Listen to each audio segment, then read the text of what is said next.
Connaissance, recherche, sciences, décisions mathématiques, théorie, physique, philosophie, conférence, archéologie, environnement, nature.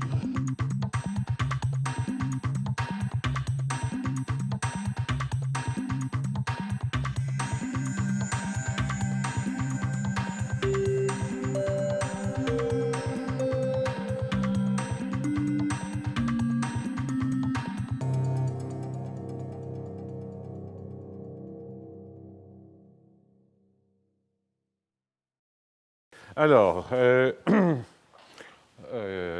j'avais commencé une démonstration un peu longue pour démontrer l'existence, l'unicité d'une solution régulière, et c'est évidemment la régularité qui pose le plus de problèmes, pour un exemple assez typique, en tout cas dans le cadre, entre guillemets, dit déterministe, c'est-à-dire sans bruit, sans laplacien, de ces problèmes que je qualifie de planification, c'est-à-dire, étant donné une densité de population à l'instant initial, étant entendu qu'on aimerait avoir comme objectif que les acteurs se répartissent suivant une certaine densité, comment trouver le critère final qui va être la juste incitation, c'est-à-dire qui va faire que s'ils se comportent de manière rationnelle collectivement, eh bien, on aura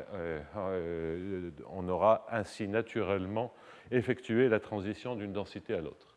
Alors, mathématiquement, cela correspond à vouloir résoudre, et puis je vous avais expliqué que géométrie un certain nombre de dépendances spatiales qui ne posent que des problèmes techniques et sont facilement résolubles, de façon à vraiment voir la principale difficulté mathématique, c'est-à-dire évidemment le couplage et les conditions aux limites, et dm sur dt plus divergence de dh sur dp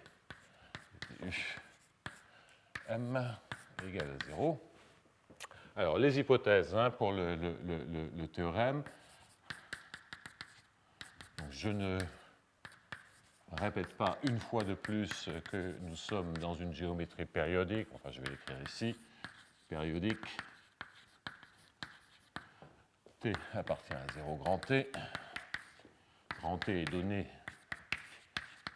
strictement positif, bien sûr, fini. Toutes les données sont, toutes les fonctions qui apparaissent, M0, M1, H, petit f, sont des données régulières, périodiques lorsqu'il s'agit de fonctions de x.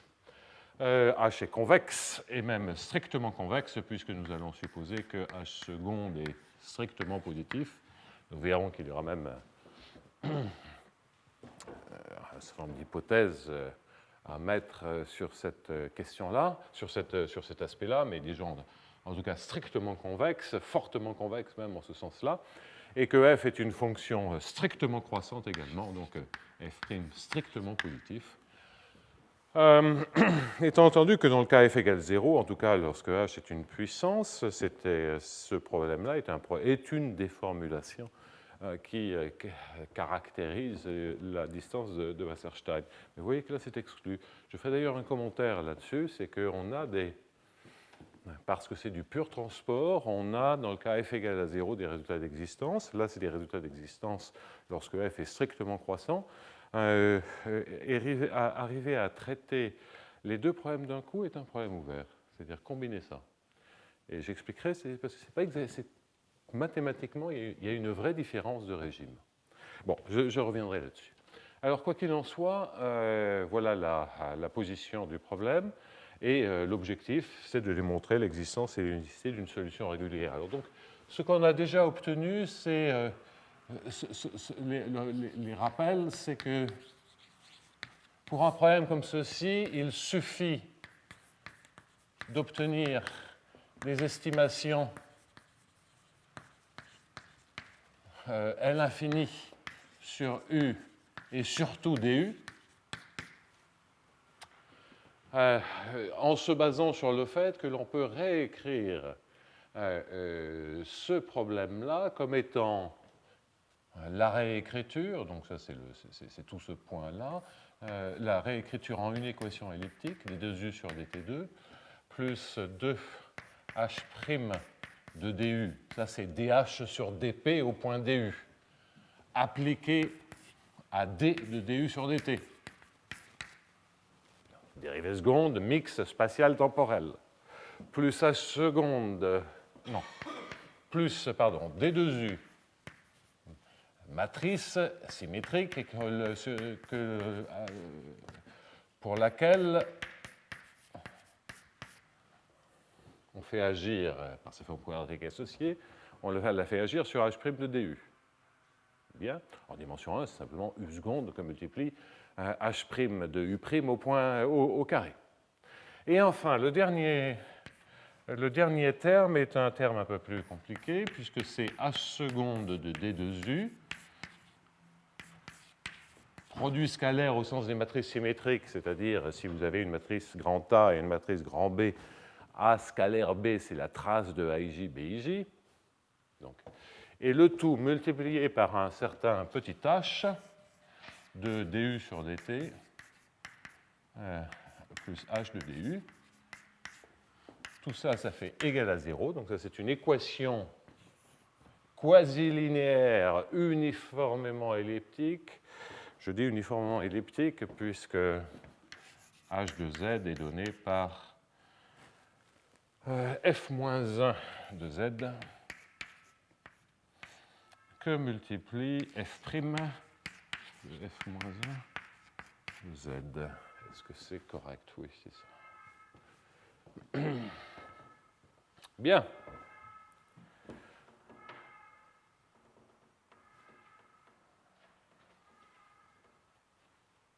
C'est ça. Bien. Alors, donc, c'est une équation elliptique quasi-linéaire, uniformément elliptique. Uniformément elliptique parce que f' est strictement positif, parce que h seconde est strictement positif. Et donc, oui, cette écriture, cette observation montre qu'effectivement, lorsqu'on a des estimations Lipschitz, il y a des théorèmes généraux sur les équations elliptiques quasi-linéaires, avec la difficulté des conditions limites sur laquelle je vais maintenant insister, qui assurent qu'en fait, si on peut faire ça sur le long d'une homotopie, on a en fait une solution régulière. Bien, même si c'est pour les coefficients, là j'ai mis h seconde de du et du, même si sur les coefficients, en fait, ça ne donne que des coefficients, on n'a que des estimations de bornes sur les coefficients, mais ça suffit parce que c'est une équation quasi-linéaire, ça ce sont des résultats fins qui sont connus depuis très longtemps, modulo la question des conditions aux limites. Alors justement, ces conditions aux limites, c'est donc en t égale 0 ou en t égale grand T.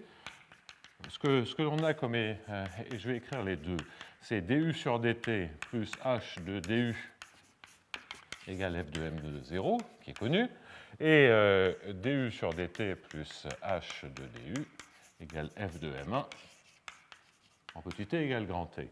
Donc, hein, le dessin, je vous le rappelle, le dessin, c'est on a une boîte comme ceci. Ici, vous avez les x, là, il y a q. Là, il y a 0. Là, c'est le temps, il y a grand T. Et cette condition limite, j'aurais dû écrire ça autrement, mais enfin, cette condition limite a lieu sur le bord qui est ici. Cette condition limite de type oblique non linéaire, puisque du sur dt, c'est la condition de Neumann. H de du, c'est une dérivée spatiale, donc c'est une condition de type oblique mais non linéaire, et puis tout ça, c'est donné par un second membre. En x, on a les conditions limites en x, par exemple ici, la périodicité. Bien. Alors ça, formellement, c'est pour ça qu'on avait obtenu des petits résultats style principe du maximum. Formellement, effectivement, tout ça est bien compatible avec le principe du maximum. Mais quand je parle de l'unicité, c'est là une des nombreuses difficultés de cette équation, c'est que bien entendu, le u qui est là, il est défini à une constante près. D'accord ? Bon, si c'est défini à une constante près, c'est que une estimation à l'infini, ce n'est pas aussi simple que ça. Il y a un aspect problème ergodique là-dedans. Donc, parce qu'on ne peut pas espérer avoir une estimation à l'infini sur une solution qui est définie à une constante près. Et si on commence à dire on va fixer quelque chose, grosso modo, ce qu'on est en train de dire, c'est qu'il nous faut une estimation a priori sur l'oscillation de U. son max moins son min. Et en fait, c'est pour ça que ce que je vous ai démontré la semaine dernière, c'est qu'on a une estimation estimée à l'infini sur M et sur du sur dt plus h de du. C'est la même chose, hein, puisque là, on passe de l'un à l'autre par f-1. D'où on déduit une estimée à l'infini sur U.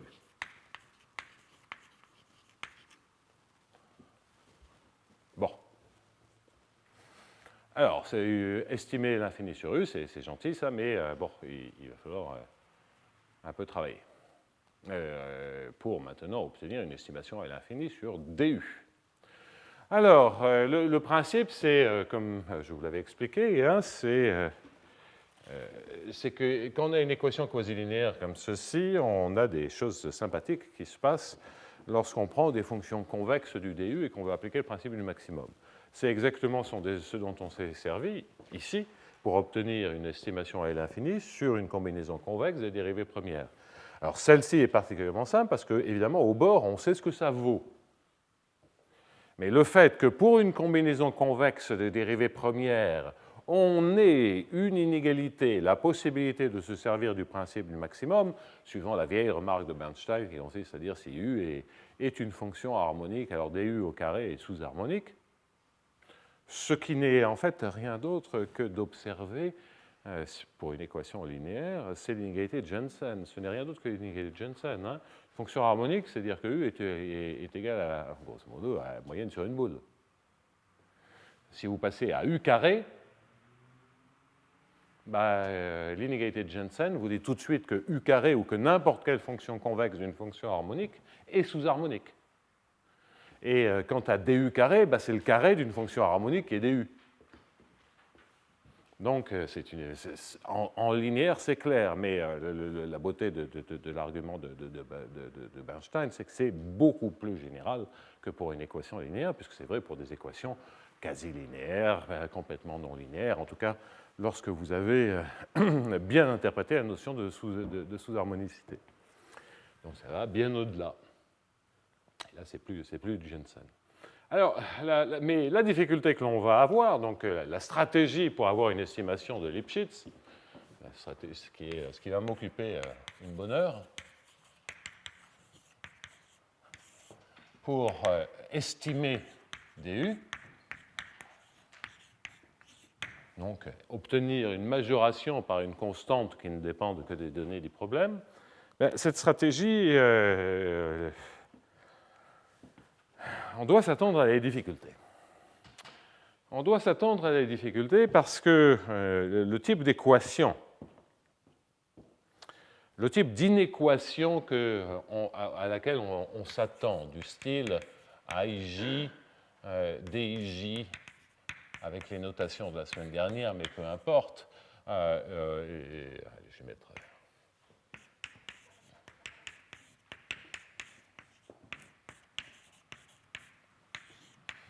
inférieur ou égal à 0, bon, alors ça c'est bien gentil. Et comme U est défini une constante près, tous les problèmes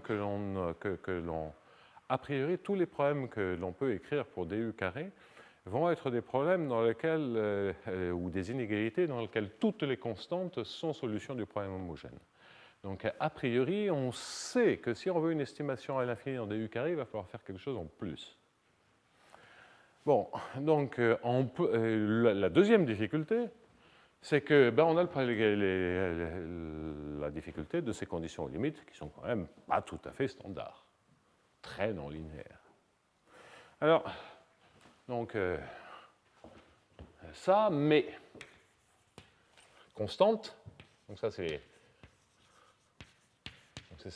la première difficulté, et la deuxième difficulté, c'est l'aspect conditions et limites.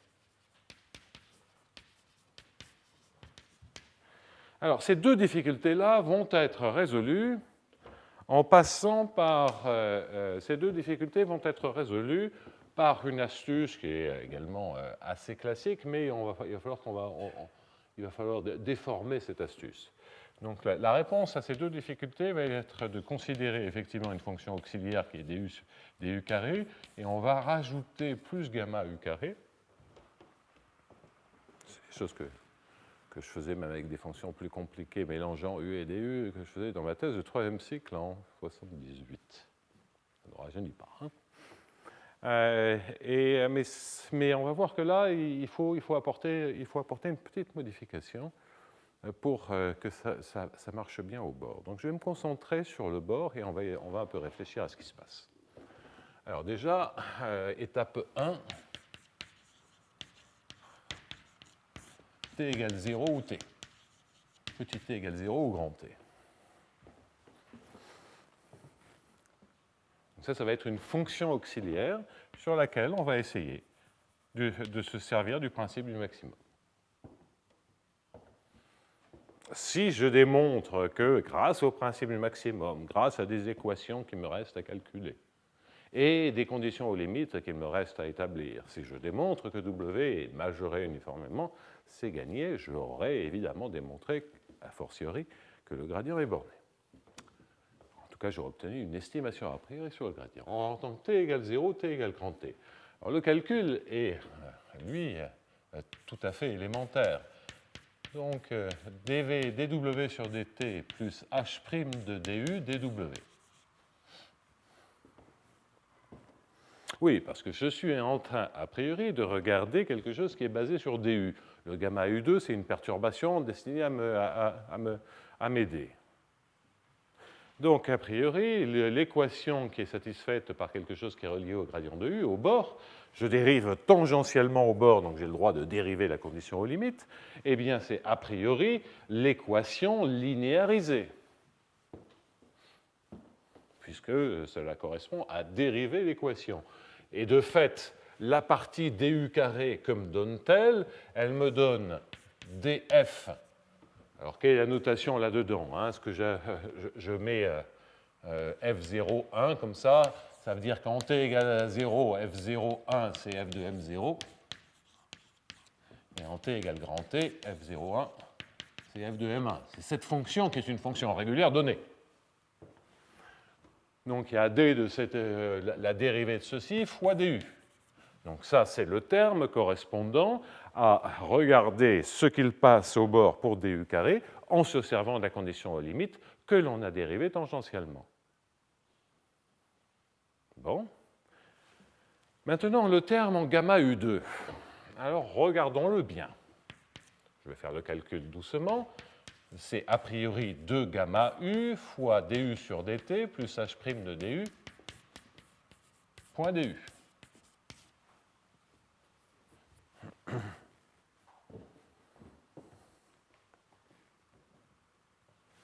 Bien.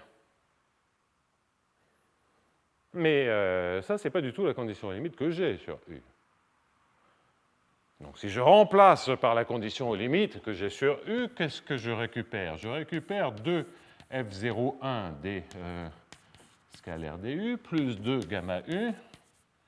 Et ce que je récupère ici, c'est h' de du scalaire du moins h de du plus f0,1. Et là, je me suis servi de la condition aux limites, puisque j'ai écrit que du sur dt plus h de du est égal à f0,1. Alors, la stratégie qui consiste à dire on veut se servir du principe du maximum sur W. Principe du maximum, ça veut dire quoi? Ça veut dire qu'on va regarder un point x0, t0, point de maximum de W.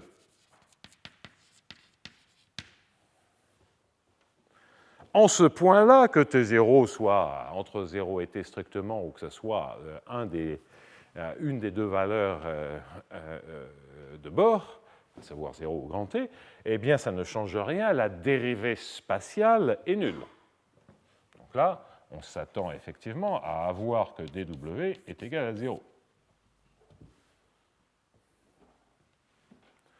Si t0 est égal à grand T, un point de maximum à la fin de l'intervalle, point de maximum, c'est-à-dire que la fonction a tendance à être croissante en arrivant en grand T. Donc on s'attend à avoir, c'est pas on s'attend, on doit avoir dw sur dt positif ou nul dans ce point-là. En revanche, si t0 est égal à 0, on doit avoir que dw sur dt, le point de maximum est atteint en 0, donc ça commence par descendre, dw sur dt est négatif ou nul. Donc vous voyez que le signe que l'on récupère pour l'expression qui est là, à droite, hein, c'est l'information condition à limite, ça dépend de grand T, ça dépend si c'est en grand T ou en 0. Donc si on est en train évidemment, T égale 0 au grand T, dans cette étape, que s'agit-il de faire? Il s'agit de se débarrasser de la situation a priori délicate, où le point de maximum est atteint pour un instant au bord. S'en débarrasser pour dire, dans ce cas-là, on sait obtenir une estimation a priori, par exemple. Alors, de ce fait, si je suis au point de maximum, j'en déduis donc que toute l'expression qui est ici est positive ou nulle si t0 est égal à grand T, et en revanche, si t0 est égal à 0, elle est négative ou nulle. Alors, voyons un peu la taille des objets.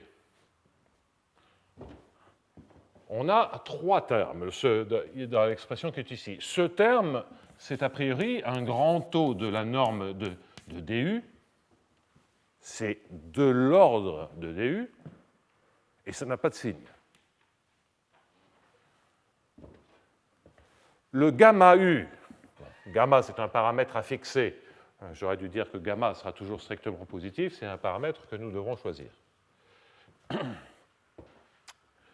Donc gamma paramètre fixé constante, u on a une borne, f bornée. Donc ce terme-là, c'est un grand taux de 1. Alors si on ne veut pas trop se compliquer la vie, je vais faire une simplification.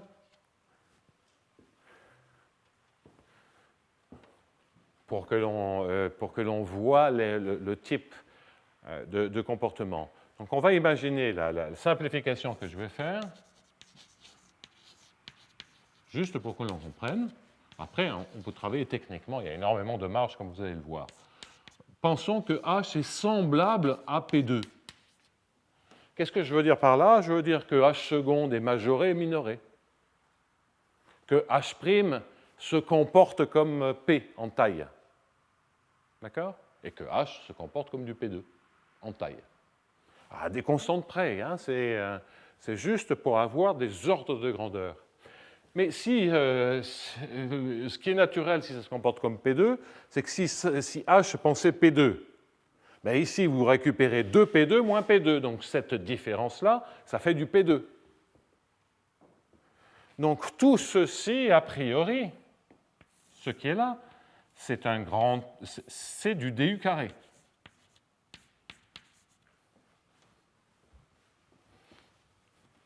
Alors, on n'a pas besoin de ça. Hein. En fait, on a simplement besoin que ça soit surlinéaire, donc il y a beaucoup de marge. Mais je fixe les idées en pensant de du carré. Alors, eh bien maintenant, on comprend le du, le haut de 1. Ils me sont indifférents devant le du carré, c'est le du carré qui gagne, puisque a priori, je cherche à estimer du. Donc en plus, je peux supposer qu'au point de maximum, c'est plus grand que 100 000 si j'en ai envie. Parce que sinon, on sait déjà que c'est plus petit que 100 000. Donc, d'une certaine manière, de tous ces termes-là, le vrai terme, après je vais organiser l'argument, le terme le plus grand, c'est le du carré. Mais malheureusement, il y a un u qui est devant. Enfin, malheureusement ou heureusement. Parce qu'il est plus grand et, disons, en t égale grand T, c'est positif. Bah, si u est positif en ce point-là, ça ne me donne aucune information. En revanche, si u est strictement négatif là, c'est bon. Si u est strictement négatif en grand T, je vais pouvoir dire que ça se comporte comme moins une constante du carré, je le mets de l'autre côté et ça me donne une majoration de du. Mais en t égale à 0, comme c'est une égalité inverse, il me faut du u strictement positif. Donc là, on va en déduire a priori une estimation a priori si j'arrive à faire la chose bizarre, u strictement négatif en 0, en grand T, et u strictement positif en 0. Vous me dites, mais qu'est-ce qu'il raconte? U, c'est la solution du problème. Je peux pas... En plus, il est défini à une constante près, mais une constante près, ça ne m'aide pas à traverser 0. Oui, mais il y a une invariance supplémentaire dans le problème. Il y a une invariance supplémentaire dans le problème, c'est que non seulement je peux rajouter des constantes à u, mais quitte à faire une translation de f, je peux rajouter des fonctions linéaires à u. Parce que si je fais u plus ct, ben ça ne change rien à ça, simplement ça rajoute un c ici. Donc ça décale mon f par c, mais ça, c'est pas gênant. OK? Donc, la moralité, c'est que dès que l'étape d'après, une fois qu'on a obtenu l'estimation L infinie sur U, c'est de normaliser de manière définitive U. De le normaliser de la manière suivante.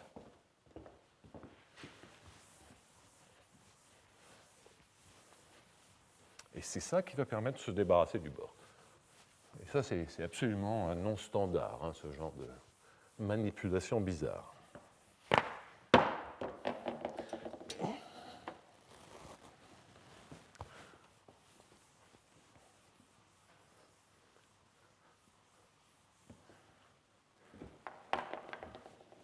Donc, cette étape 1 consiste réellement à normaliser U et F de la manière suivante. C'est que je considère U plus C0 moins C1T. Je remplace U par cela.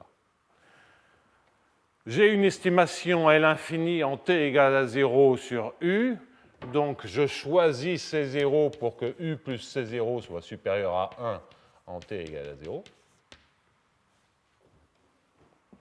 Et ça, je peux choisir une constante comme ceci, puisque j'ai obtenu une estimation a priori sur U. Ensuite, en petit t égale grand T, je fais en sorte, pour que ceci soit plus petit que moins 1, en petit t égale grand T. J'ai toujours une solution de la même équation. La seule modification que j'ai faite, c'est changer f en f plus C1. Ce qui ne change absolument rien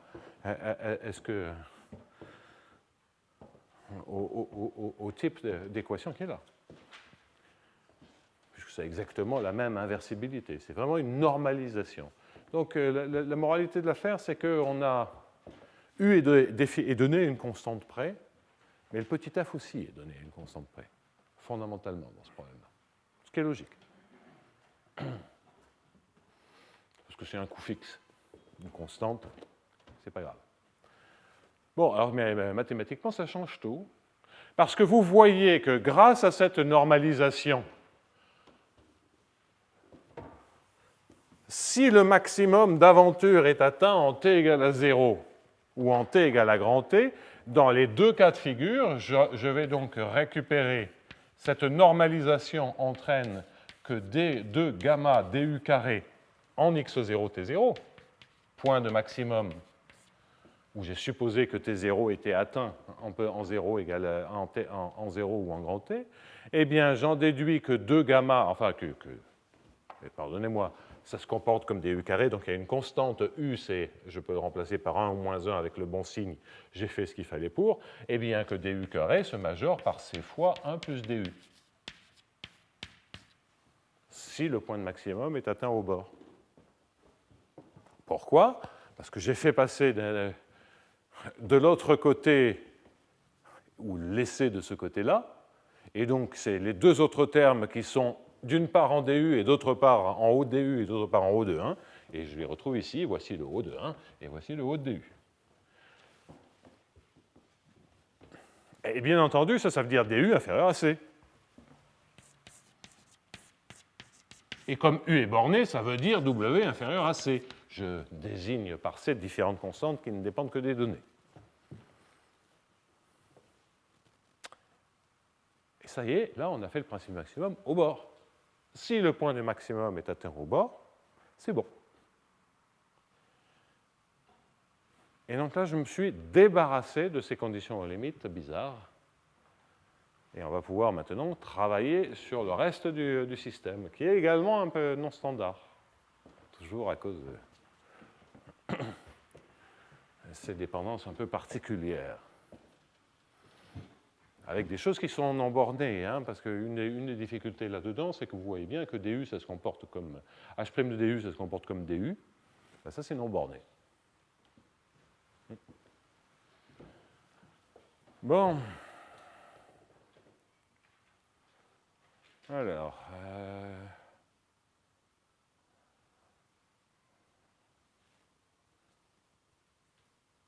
Oui, c'est bon.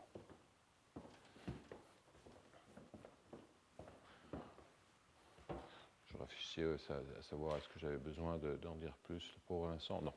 Donc ça permet effectivement de se débarrasser des questions du bord. Et donc la deuxième étape conséquente va maintenant consister à faire le calcul. Je ne suis pas encore totalement décidé à la manière dont je vais vous présenter ce calcul. On va voir.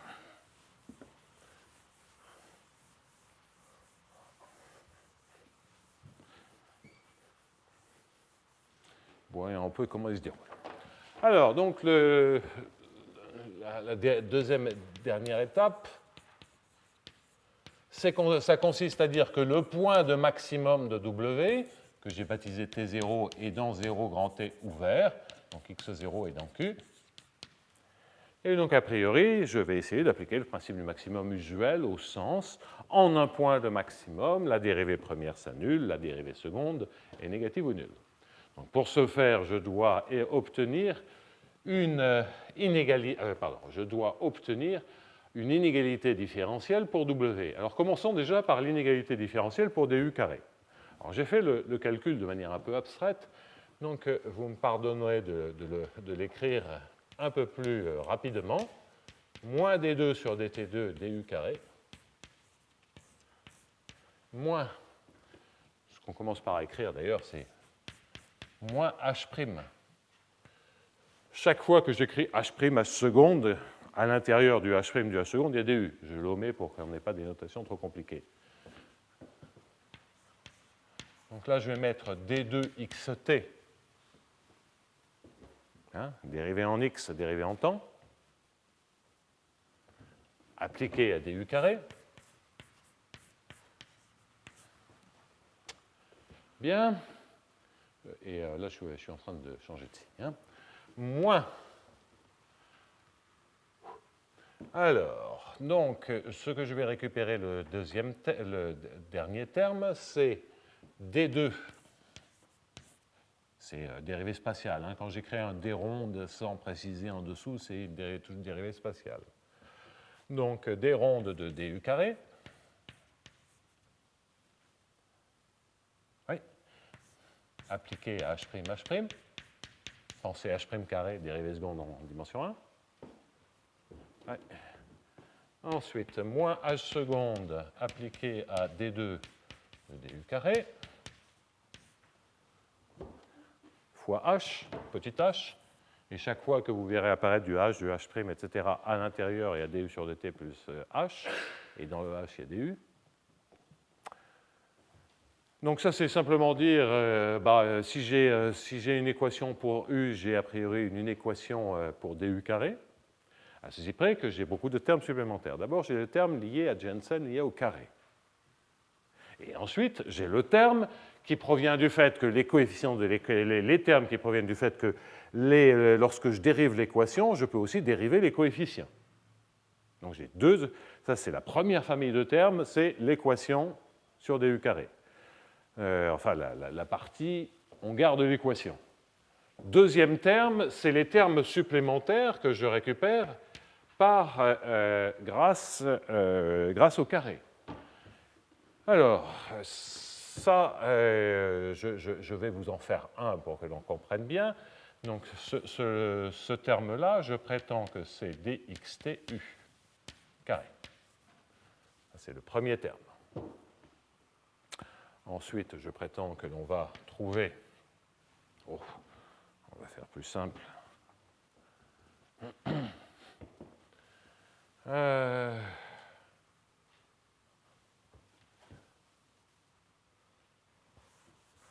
Tout ceci, en fait, il va se trouver que ça fait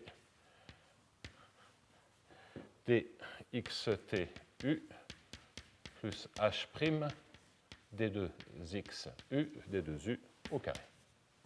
Et je vais vous expliquer d'où ça vient celui-là. Et enfin, plus h seconde. Alors, h seconde, donc ça va faire d2u, d2u h seconde, d2u, petit h. Alors, avant de passer au troisième terme, qu'est-ce que c'est tous ces termes? Lorsque vous faites, donc je reprends le petit calcul abstrait de la semaine dernière, moins AIJ DIJ U. Eh bien, lorsque vous dérivez par rapport à xk, vous allez avoir dIJ de dKU égale à 0. Je pense AIJ constant, puisque je n'ai pas encore abordé la troisième famille de termes qui va consister à dériver les coefficients. Donc, pour les deux premiers termes, la première famille de termes, c'est garder l'équation pour des u carré. C'est le terme qui provient du carré, c'est celui-là que je suis en train d'expliquer. Et après, dériver des coefficients. Alors, si j'écris ce terme-là, et que maintenant j'essaie d'écrire ce qui se passe avec dKu au carré, eh bien, que vais-je trouver lorsque je dérive deux fois, excusez-moi, il y a un dij qui manque, lorsque je dérive deux fois un carré, eh bien, vous avez deux termes.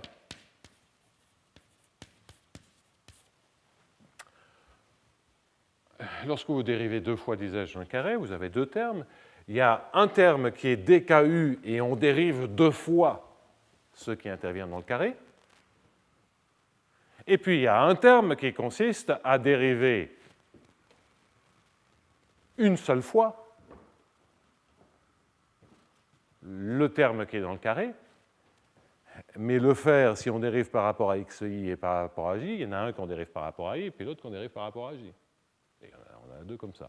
Bref, je ne suis pas sûr que ce soit très clair ce que je viens de dire, mais si ceci est égal à 0, bien, il n'y a que le deuxième terme qui reste, et ce deuxième terme, à quoi ressemble-t-il? Bien, il ressemble précisément à moins AIJ DI DKU, DJ DKU. Donc, c'est la forme quadratique associée à AIJ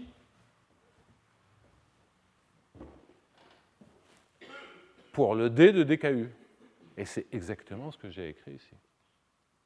Vous reconnaissez ici la forme quadratique, hein, tous les termes qui seront là, c'est exactement, ça c'est la forme quadratique associée aux trois premiers termes, hein. C'est un carré exact parce que c'est dégénéré, ça. Donc ça c'est la forme quadratique associée aux trois premiers termes et la forme quadratique associée au dernier terme.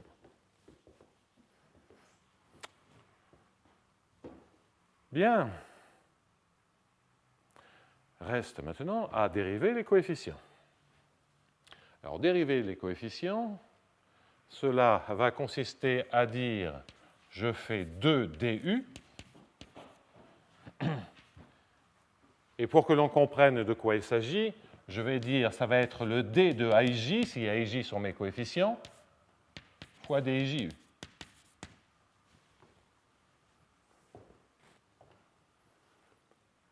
Donc, je répète, trois familles de termes. Premier terme, on garde l'équation. Deuxième terme, comme on a mis un carré, bien une équation et un carré, ben comme c'est une équation de deuxième ordre, il y a un terme supplémentaire. Ce terme supplémentaire, c'est ce terme quadratique. Il est là. Et ensuite, qu'avons-nous? Bien, on a le fait qu'on peut dériver aussi les coefficients, et c'est ce que je viens d'écrire. j'ai une certaine expérience de ces calculs, donc c'est pour ça que je les fais sans faire trop tous les calculs, parce qu'on peut noircir des tableaux, mais la chose est assez claire. Oh, si vous voulez, je peux le refaire en dimension 1, mais je ne suis pas sûr qu'on y verrait beaucoup plus clair. Puis ça, ce n'est pas le W, c'est encore que sur le DU carré. Après, il va falloir rajouter le gamma U2. Alors maintenant, regardons un tout petit peu, parce que DAIJ, ça c'est d'une certaine manière l'expression générale. Alors, que peut-on dériver? Le premier terme, le IJ, le coefficient de la première dérivée seconde, c'est 1. Le deuxième, il y a du H' de DU. Donc là, il faut le mettre. Donc, a priori, ça me fait un 4 DU. DAIJ, ben là, ce qu'on va voir apparaître, c'est un H seconde. Mais je dérive, c'est la fonction H' de DU, donc c'est H seconde D2.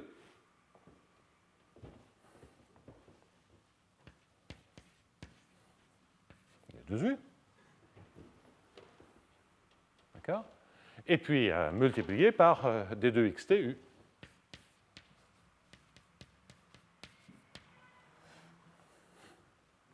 C'est moyennement sympathique. Hein? Parce que déjà, si on regarde, même si on est en dimension 1, vous oubliez tous les trucs matriciels. Là, vous avez du U seconde, du U', et puis la dérivée mixte. Bon. Alors, qu'est-ce qu'on va en faire de ce bazar-là? Ben, on va y réfléchir. Bien. Ensuite, on va passer à ce terme-là, où on va dériver maintenant ces coefficients. Donc, comme c'est quadratique, vous en récupérez un deuxième 2. Et les 2 sont importants là-dedans. Hein. Alors, donc, il faut faire attention aux constantes. Donc, ça fait plus 4 fois, parce que là, il y en a 2, et puis il y en a 2 qui viennent du carré. C'est H' au carré. Donc, je dérive, et je vais avoir donc du H', du H seconde des 2U, des 2U, DU. C'est mal écrit. DU, H seconde, D2U, H', D2U. Bon, alors je jette un voile pudique sur les IJ et l'aspect matriciel, pensez dimension 1 si ça vous dérange. Hein.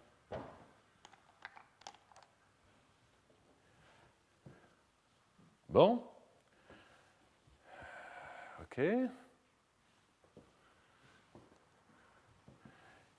Ensuite, on passe à la dérivation des coefficients qui sont là-bas. Alors, il y a 2 termes.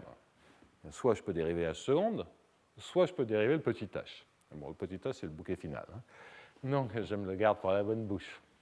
Donc, le H seconde, ben, je le dérive. Donc, ça me fait un H tierce.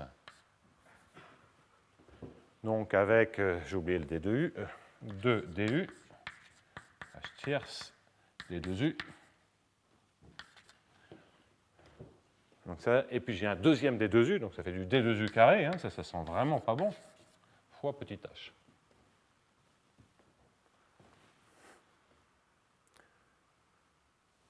On est presque au bout de nos peines, il ne reste plus qu'à dériver, donc ça fait plus 2DU, H seconde D2U, donc le DU je vais le mettre un peu plus loin, fois le H', je peux le mettre en facteur. Et puis ce que je récupère ici, c'est D de DU sur DT, plus H' de D de DU. Ce qui est bien la dérivation de...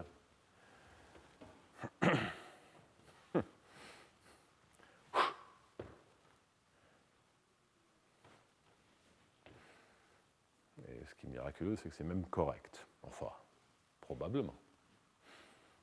Alors, de tous ces termes, il est temps que je vous explique un tout petit peu ce qui va se passer. C'est quelque chose qu'on a déjà rencontré. Parce que souvenez-vous, quand je vous ai fait le lemme la semaine dernière, il y avait des termes supplémentaires qui venaient, hein, quand il y avait AIJ, DU, DIJU, ces termes supplémentaires correspondant à dérivés d'AIJ, on savait que ces termes supplémentaires, on peut les réécrire comme des termes de dérivée première de W. Hein? On avait un AIJ de DIJW plus BI DIW. Donc, a priori, tous les termes qui sont là, ce sont des termes du premier ordre en DU carré. On le sait d'après le lemme. Le problème, c'est que quand on spécialise, c'est pour ça que le lemme, la proposition que j'ai faite la semaine dernière, est utile, parce que comme c'est un peu abstrait, on n'est pas perdu dans les calculs. Si on fait le calcul rien que sur ce truc-là, on peut ne pas le voir à cause des notations spécifiques et spéciales. Donc, effectivement, on le reconnaît ici. Le terme qui est ici, en dimension 1, on a même le choix, parce que spatialement, on peut dire que du fois d2xtu, c'est d sur dt de du carré, en dimension 1. Mais ça, ce n'est pas la bonne algèbre en dimension supérieure. La bonne algèbre en dimension supérieure, elle est là. C'est de dire que du d2u, eh bien, c'est un d de du carré sur 2. D'accord? Alors donc, maintenant, on va réécrire le membre de droite. Donc, je vais le faire ici, parce que ça va se raccourcir. Hein. Donc, égal. Alors, j'ai un 4 et un 2, donc qu'est-ce que cela me donne? Cela va me donner un h seconde, un d de du carré,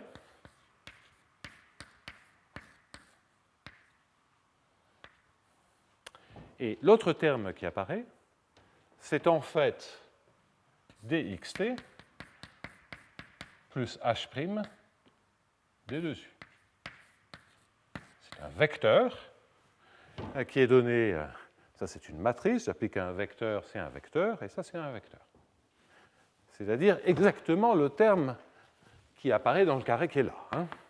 Donc j'insiste, et là j'ai regroupé ces deux termes.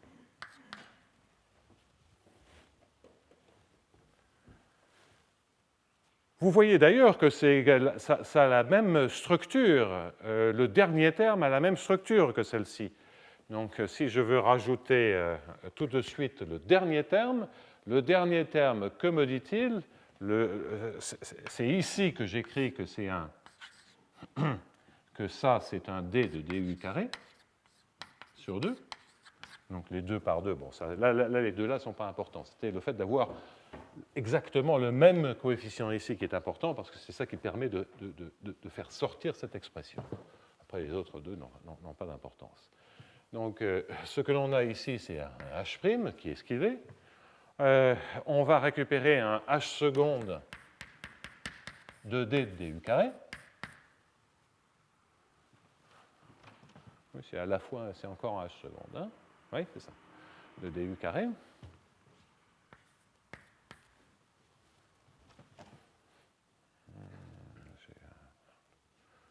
Moi, je vérifie que je ne vous dis pas de bêtises. Non, c'est correct. Oui, bien sûr, c'est correct. Avec un h' devant.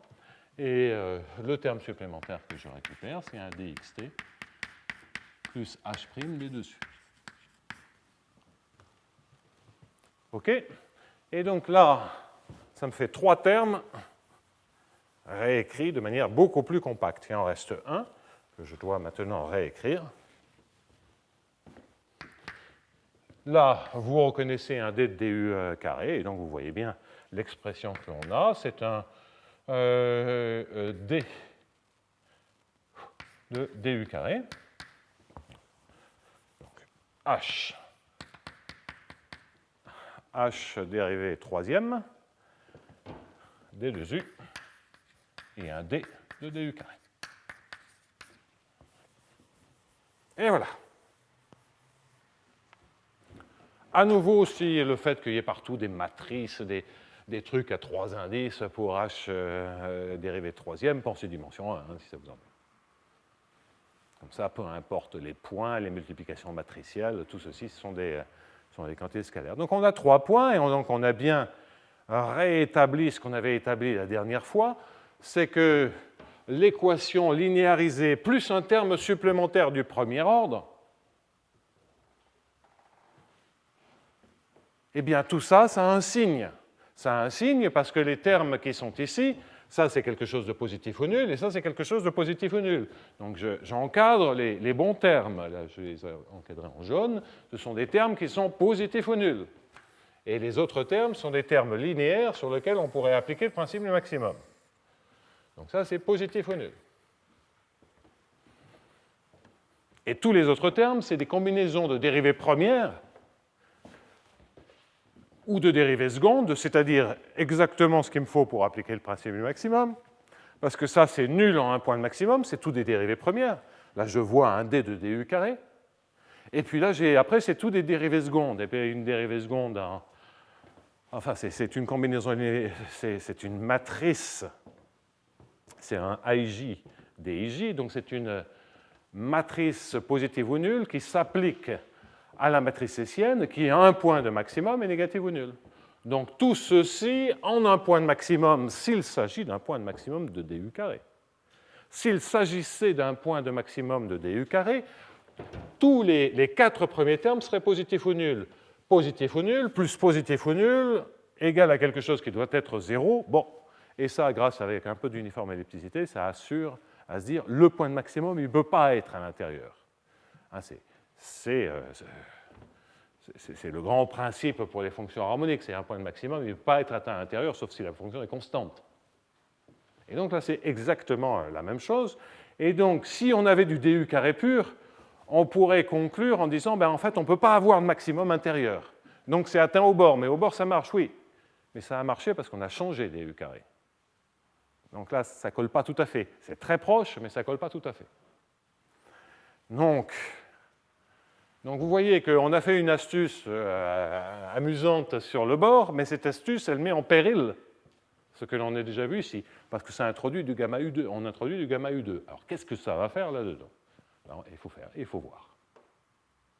Alors, ça va entraîner ça va rajouter des mauvais termes et des bons termes. Et les mauvais termes, on va les absorber par, d'une part, les bons termes qu'on va rajouter, et puis les bons termes que d'habitude on peut jeter, mais là, il va falloir les garder. Les termes qui sont là, encadrés en jaune. Bon. On souffle un grand coup, et on se lance là-dedans. Mais bon, et le résultat envoie la chandelle, parce que c'est quand même un résultat de régularité. Après, je ferai quelques commentaires. On pourra effectivement finir en roue libre la séance avec quelques commentaires un peu plus généraux qui vont nous faire souffler. Là, c'est aussi quelques minutes pour moi pour prendre des forces mentalement, pas physiquement, mais mentalement avant de me lancer dans le calcul. Bon. Alors donc, on recommence le même calcul. Et si on veut être le plus économe possible dans les tableaux que je suis en train de remplir, que dois-je faire? Et maintenant, que dois-je faire? Plus gamma U2, rajouter ici plus gamma U2, et rajouter ici plus gamma U2, et je vais continuer à écrire en bleu. Hein. Ici, rajouter plus gamma U2 ici, et rajouter plus gamma U2 là. Partout, j'ai du du carré en d'autres termes. Hein. Bon, c'est parti. Hein?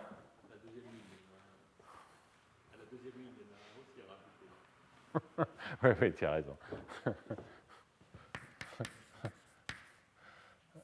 Je vous annonce qu'il y a un sadique dans la salle.